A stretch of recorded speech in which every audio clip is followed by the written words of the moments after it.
Bonjour, c'est Hicham du blog coursmathpython.com. J'ai décidé de vous faire une vidéo pour vous montrer comment faire pour installer Python sur votre ordinateur. Je vais aussi vous montrer l'IDE que j'utilise et comment faire pour l'installer. Donc, sans plus attendre, je vous laisse avec cette vidéo. Python est un langage de programmation qui est très utilisé. Il a détrôné des programmes comme Java, JavaScript, C, C++ ou C Sharp. Python est un langage très puissant. Il permet de faire entre autres beaucoup de choses. On peut citer par exemple l'automatisation de certaines tâches, faire des calculs complexes, développement web, développement de jeux, intelligence artificielle, data science, visualisation des données, interface graphique, web scraping et beaucoup d'autres choses. Alors, maintenant qu'on sait que Python est un langage très puissant, de quoi a-t-on besoin pour faire de la programmation Python? Alors, pour faire de la programmation Python, nous avons besoin d'un ordinateur. Alors, on a besoin d'un ordinateur, peu importe le système d'exploitation qui est installé dessus. Python est multiplateforme. D'ailleurs, il est préinstallé dans les systèmes d'exploitation macOS et Linux. Peut-être que ce n'est pas la version dont on a besoin, mais c'est très facile d'installer une nouvelle version. Je vous montrerai ça plus tard. On peut aussi installer plusieurs versions et choisir celle qu'on veut utiliser. On a besoin d'un éditeur de texte type Notepad++ ou Spider qui sont très adaptés au développement Python. La version que nous allons utiliser est la version 3, donc 3.8.9, la dernière version en tout cas. Et facultativement, si vous pouvez installer un IDE, ça serait très bien. Sachez que moi, personnellement, j'utilise l'IDE PyCharm, qui est une plateforme qui permet de faire de développement facilement. Alors maintenant, pour installer Python, il faut aller sur le site officiel de Python, python.org. Vous tapez le nom sur la barre d'adresse et vous tombez sur le site d'installation de Python qui ressemblerait à ça. Il suffit donc de appuyer sur Download et sur le système d'exploitation qui vous convient, puis télécharger la version, la dernière. Je vous conseille de télécharger la dernière version, et puis de suivre l'installation pas à pas comme il vous sera indiqué par l'installateur du programme. Alors, une fois Python installé, vous procéderez à l'installation de PyCharm. Pour installer PyCharm, vous allez sur le site officiel de PyCharm, donc jetbrains.com/PyCharm. Vous tapez pareil, vous tapez l'adresse dans la barre d'adresse et vous tomberez sur le site officiel de PyCharm, qui est celui-ci. Et comme vous pouvez le voir, il y a deux versions, une version professionnelle et une version community. Euh, nous, la version qu'on va installer, c'est la version community, donc la version gratuite. Elle est suffisante pour ce que l'on veut faire dans ce cours.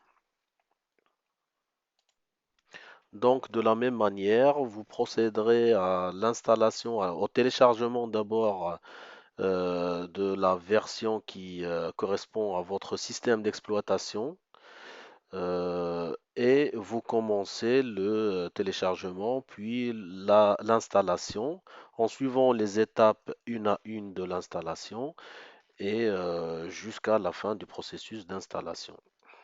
Donc du coup, une fois que vous avez installé PyCharm, l'interface de PyCharm est sous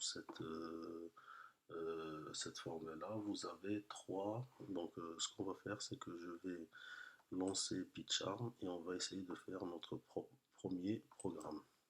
Donc vous cliquez, vous double-cliquez sur l'icône de PyCharm, il faut installer sur votre bureau. Donc un conseil, mettez un raccourci sur votre bureau. Ça, ça vous éviterait de chercher à chaque fois où est-ce qu'il est. Voilà.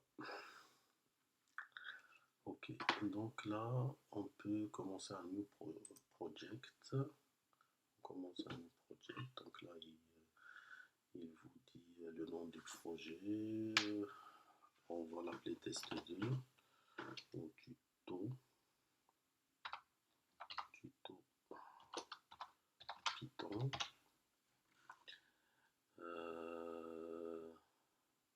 Et on fait create.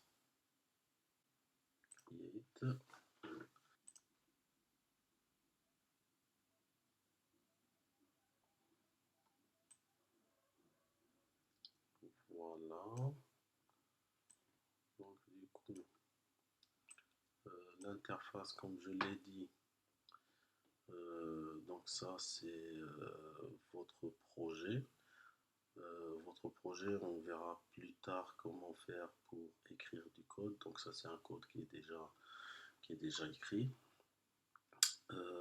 Pour faire un test tout simple, vous cliquez sur Python console ici tout en bas.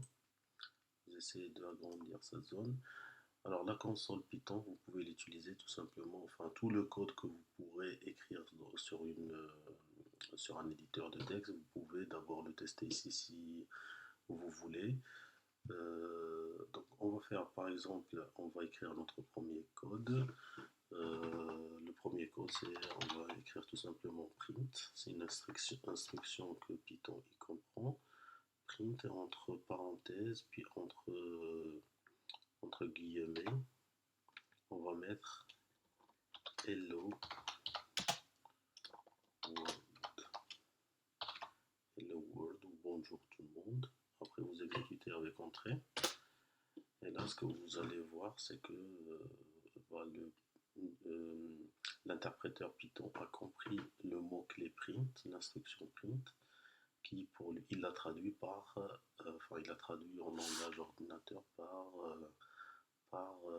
afficher ce qui est entre parenthèses et entre guillemets, tout simplement. Ok, donc quand on met print entre parenthèses euh, quelque chose, Python il va afficher cette chose. Cette chose, si vous mettez entre guillemets, tout simplement il va prendre exactement ce que vous mettez entre les guillemets, il va l'afficher. Ou sinon, on peut utiliser en fait cette console comme une calculatrice aussi. Donc vous pouvez faire 5 plus 6 par exemple, il va faire le calcul, 5 plus 6 égale à 11.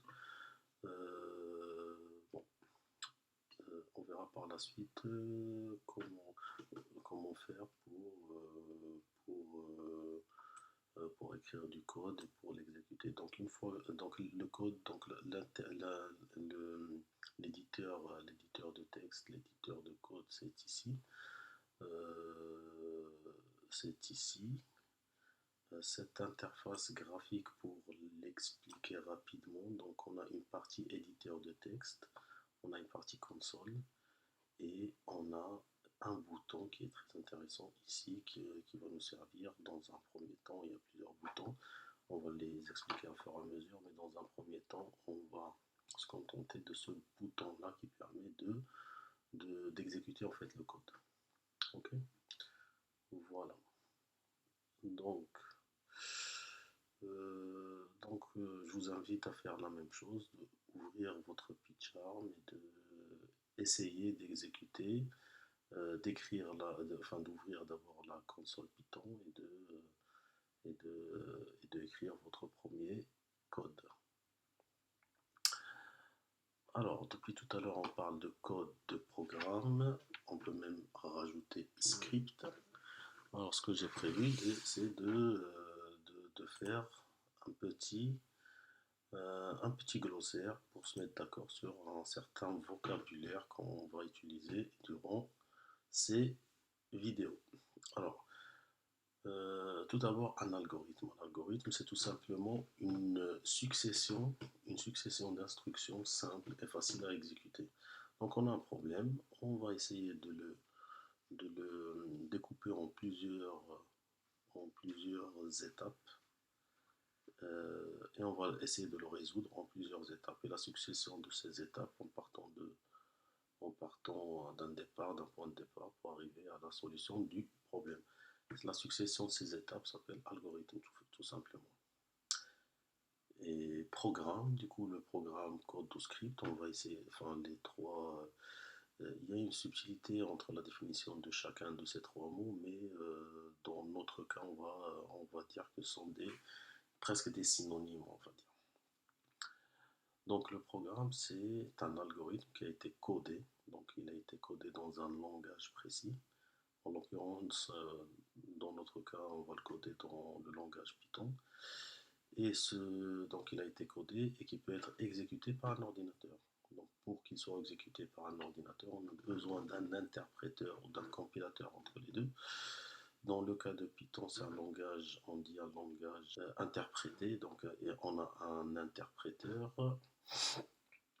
Un interpréteur en fait qui joue le rôle entre un rôle intermédiaire entre le langage qu'on va écrire et le langage machine que la machine va comprendre. Donc la machine comprend un langage qu'on appelle langage binaire, c'est soit des 0, soit des 1.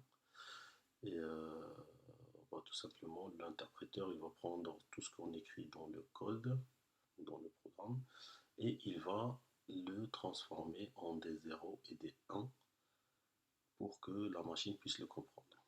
Voilà. Donc, un langage de programmation définit les règles nécessaires pour que le programme soit compréhensible et exécutable par un ordinateur. Et un interpréteur, comme je l'ai dit, il permet de traduire en fait le code écrit en langage Python dans notre cas en langage machine. Voilà. Ensuite, pour finir, donc, que dans un processus de développement d'un programme ou d'un logiciel informatique, on passe par les cinq étapes suivantes. La première étape, c'est l'analyse et spécification de ce qui est requis. Donc, en gros, on écrit le cahier de charge pour savoir qu'est-ce qu'on doit développer, quel problème doit-on solutionner. Ensuite, donc une fois qu'on a écrit l'analyse et la spécification de ce qui est requis, on peut commencer à la conception du projet, les différentes étapes, les différentes briques du projet, sa conception. Ensuite, c'est l'implémentation. Donc, implémentation, ça veut dire quoi? C'est du code, hein, c'est de la programmation. Programmer chaque étape de la conception. Et ensuite, pour chaque implémentation, on fait des tests et installations. À chaque fois qu'on a fini une partie de l'implémentation, elle passe une batterie de tests pour qu'elle soit validée et puis installée. Un programme est amené à avoir des bugs ou à être évolué notamment. Donc c'est pour ça que la dernière partie c'est de l'exploitation. Donc quand on le met dans l'exploitation, dans la production on dit aussi, les utilisateurs finaux remontent forcément des besoins. Donc du coup c'est pour ça qu'on prévoit une partie exploitation et maintenance. Maintenance c'est pour corriger les éventuelles erreurs. Exploitation, bon, c'est l'utilisation du programme ou du logiciel. Et la maintenance, elle comprend aussi l'évolution du code. Donc on peut le faire évoluer en rajoutant d'autres fonctionnalités. Voilà, donc ça c'est un petit peu le jargon des informaticiens. Voilà, j'espère que c'était clair, que vous aurez aucun problème à installer Python et puis PyCharm, les deux outils essentiels pour suivre ce cours. Merci d'avoir suivi.